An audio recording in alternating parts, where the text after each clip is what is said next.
Good morning dear friends. कल हम लोग पोजीशन ऑफ एडवर्ब के बारे में चर्चा कर रहे थे और कुछ चीज़ों के बारे में डिस्कस हुआ था और कुछ चीज़ें बाकी रह गई थी, तो आज उसको जो है कंप्लीट कर लिया जाए। अगर हम पोजीशन ऑफ एडवर्ब की चर्चा करें तो एक रूल है PMT, P that is place, M that is manner and T time. Rule ये कहता है कि when there are more than two adverb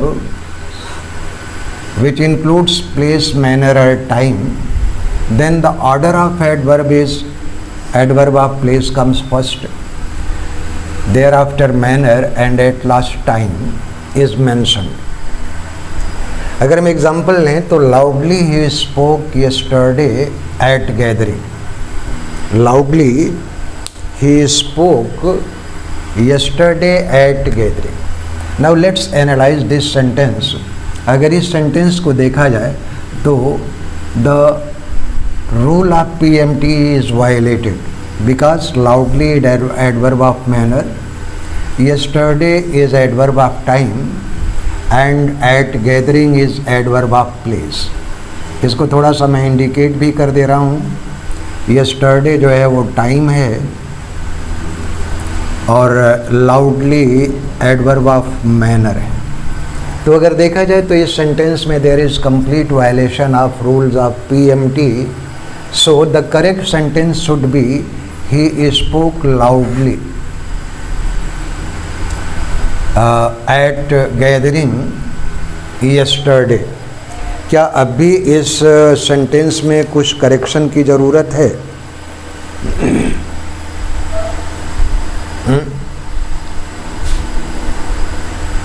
बोलिए। बिल्कुल नहीं। तो ये सेंटेंस सही है। दूसरा सेंटेंस है कि when adverb modifies an adjective, जब कोई एडवर्ब किसी एडजेक्टिव को मॉडिफाई करता है या फिर किसी अनदर एडवर्ब को मॉडिफाई करता है तो it comes before the adjective और एडवर्ब इट मॉडिफाइज। तो यह उस एडजेक्टिव या एडवर्ब के पहले आता है जिसका मॉडिफिकेशन इसके द्वारा किया जाता है। सेंटेंस लें कि ही इज़ क्वाइट लेजी। अब लेजी जो है वो एडजेक्टिव है और दूसरे सेंटेंस में the T is rather hot, hot भी एडजेक्टिव है और इसको मॉडिफाई करने वाला जो है शब्द लेजी है और क्वाइट है और दूसरे में क्या है, रादर है। तो बिल्कुल रूल ये सही है कि क्वाइट एडवर्ब किसको मॉडिफाइज कर रहा है, एडजेक्टिव लेडी को, और दूसरे सेंटेंस में रादर वर्ड जो है वो एडवर्ब हॉट को मॉडिफाई कर रहा है। तो रूल बिल्कुल सही है कि जब भी कोई एडवर्ब किसी एडजेक्टिव को मॉडिफाई करता है तो एडजेक्टिव के पहले आता है। तो ये दोनों के दोनों सेंटेंस आपके सही हैं। अब एग्जाम्पल ज़रा लेते हैं हम। दूसरा मिटा दे रहे हैं इसको।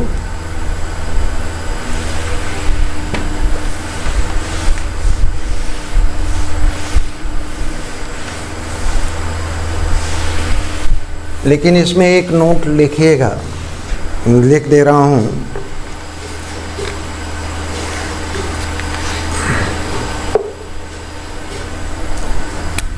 नोट में but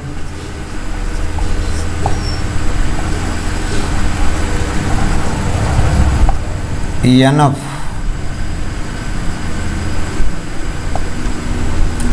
always comes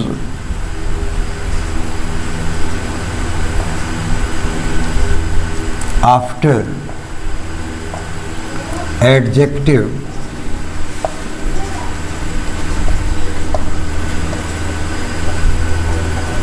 it modifies। लेकिन एक शब्द है एनफ जो हमेशा एडजेक्टिव के बाद में आता है। एग्जाम्पल लें, the problem is big enough.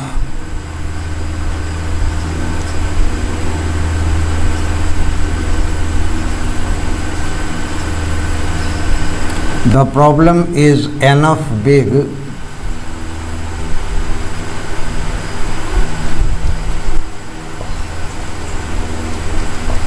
to be solved।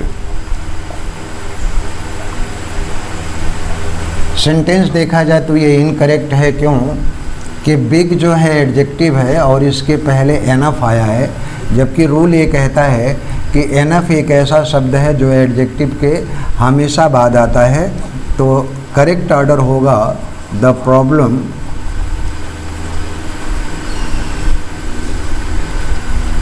Problem is big enough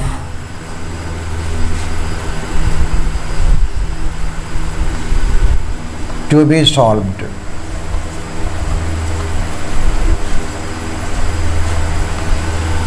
The problem is big enough to be solved।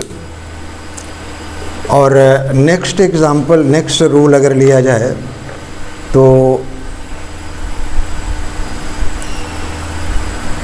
मैं कुछ ऐसे एडवर्ब हैं जिसको मैं नोट कर दे रहा हूँ, आप लोग नोट कर लीजिएगा।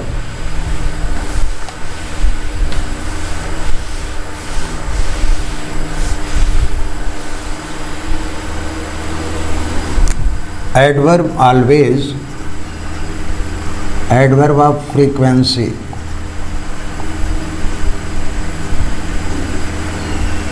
such as always,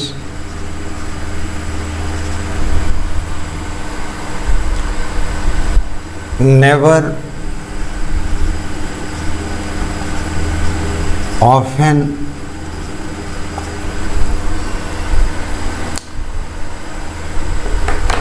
rarely, usually, generally,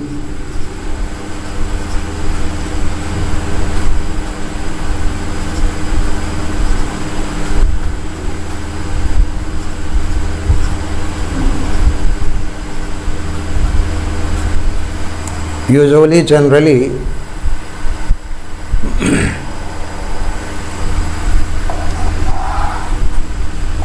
are put between subject and verb।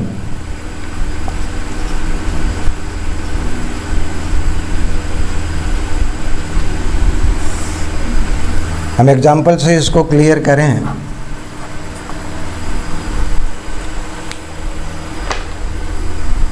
She कुक्स never.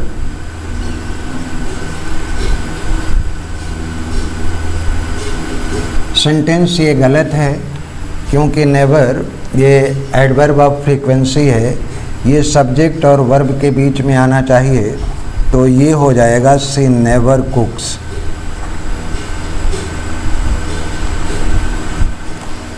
She never cooks. दूसरा एग्जाम्पल लें कि we have breakfast at 8 usually. We have breakfast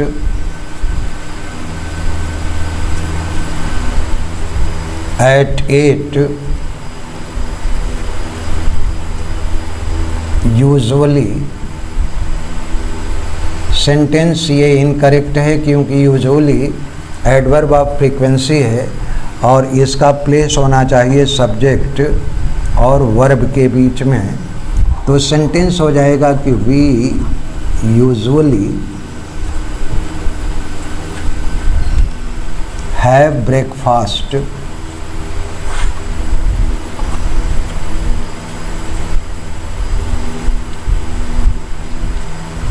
at 8।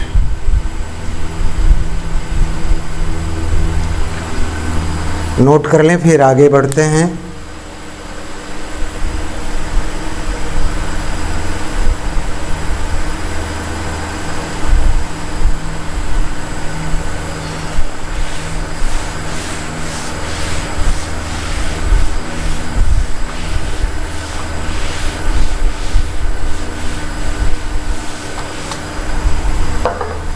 Some adverbs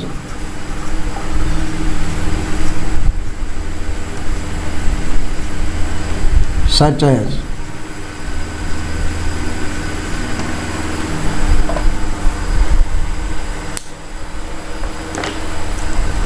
already, hardly,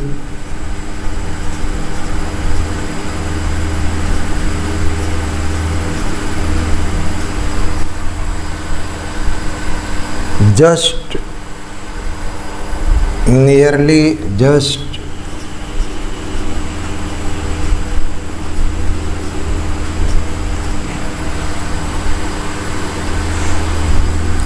quite,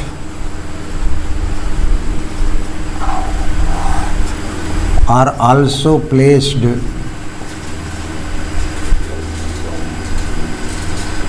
between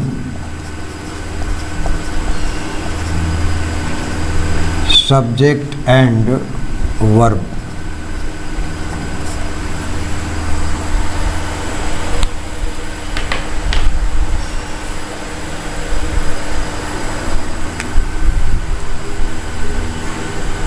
example लें कि I quite agree with you. Sentence सही है कि गलत है? तो निश्चित रूप से सेंटेंस सही है, क्योंकि सब्जेक्ट और एग्री ये वर्ब है और इसके बीच में जो है एडवर्ब आया क्वाइट। ही जस्ट केम।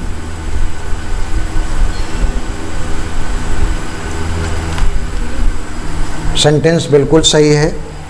ये थोड़ा सा पोजीशन ऑफ एडवर्ब के बारे में हम लोगों ने चर्चा की है, लेकिन एक विशेष तौर पर यह भी ध्यान रखिएगा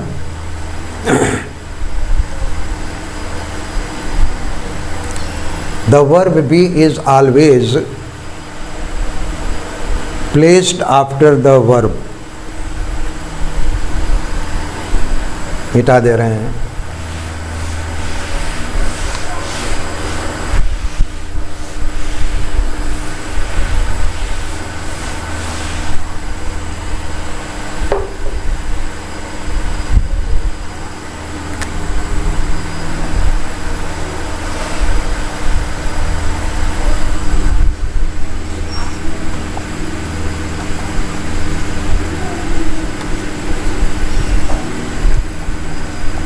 If the verb is be, adverb is always placed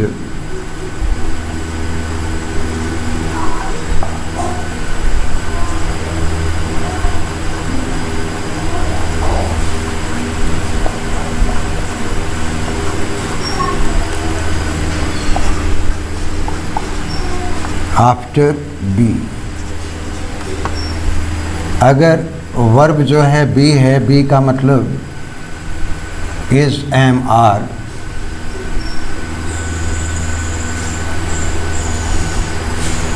was verb.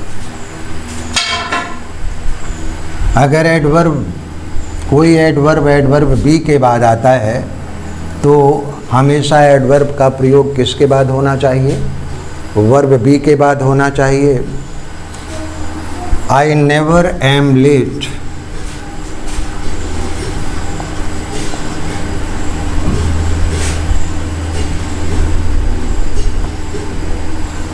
I never am late for meeting। Sentence सही है कि गलत है? निश्चित रूप से सेंटेंस गलत है, क्योंकि ये एम क्या है? वर्ब बी है। और रूल ये कहता है कि जब भी कोई एडवर्ब, और नेवर क्या है? एडवर्ब है। कोई एडवर्ब अगर है और तो रूल ये कहता है कि हमेशा कोई एडवर्ब वर्ब बी के बाद आनी चाहिए। तो I am never late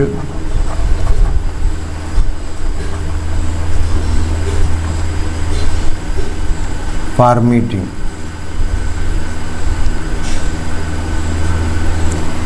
verb be के बाद जो है नेवर आया, तो ये नॉर्मल ऑर्डर आपका बिल्कुल सही है। लेकिन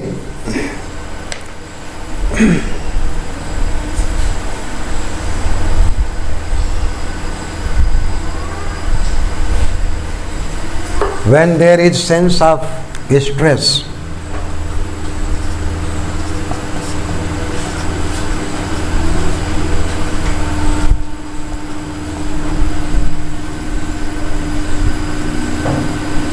when there is sense of stress, अगर जो है जोर देने की बात हो तो it always, adverb always comes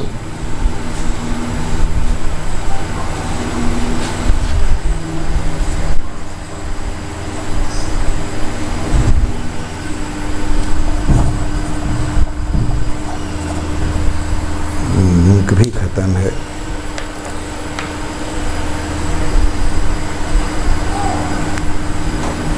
before verb B. लेकिन अगर कभी जोर देने का भाव दिखाना हो तो हमेशा एडवर्ब बी के पहले प्रयोग कर देते हैं। आमतौर पर एडवर्ब वर्ब बी के बाद आती है, लेकिन अगर जोर देने का भाव हो तो एडवर्ब बी के पहले आ जाती है। एग्जाम्पल जरा लिया जाए।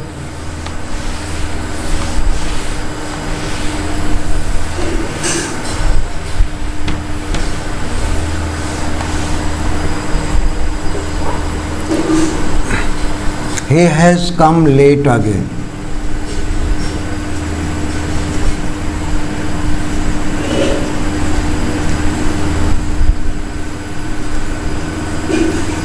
He has come late again। वह फिर दोबारा देर से आया। Yes, he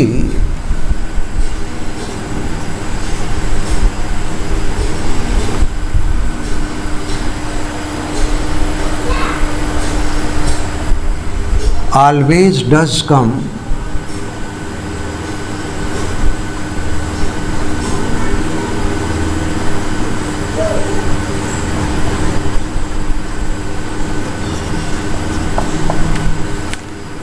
he always does come again।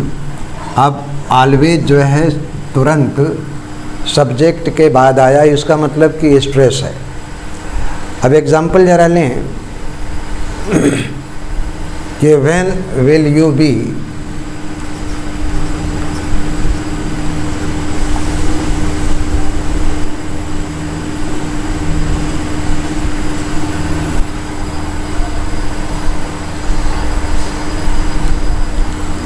when will you write letter।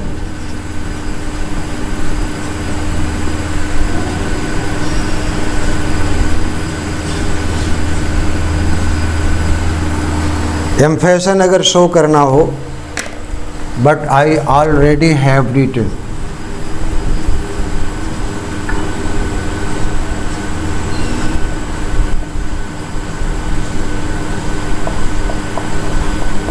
लेकिन मैं तो पहले ही लिख चुका हूँ। सेंटेंस दूसरा लिया जाए कि डू यू ईट मीट।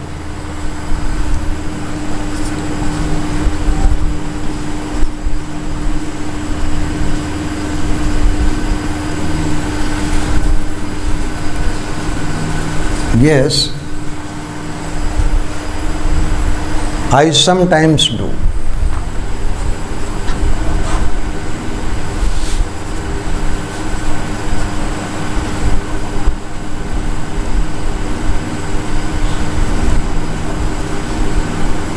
तो ये सारे के सारे जो लास्ट के सेंटेंस हैं, shows emphasis, shows stress। कल हम लोग चर्चा करेंगे एडवर्ब क्लॉज की। तो आज इतना ही, और कल एडवर्ब क्लॉज।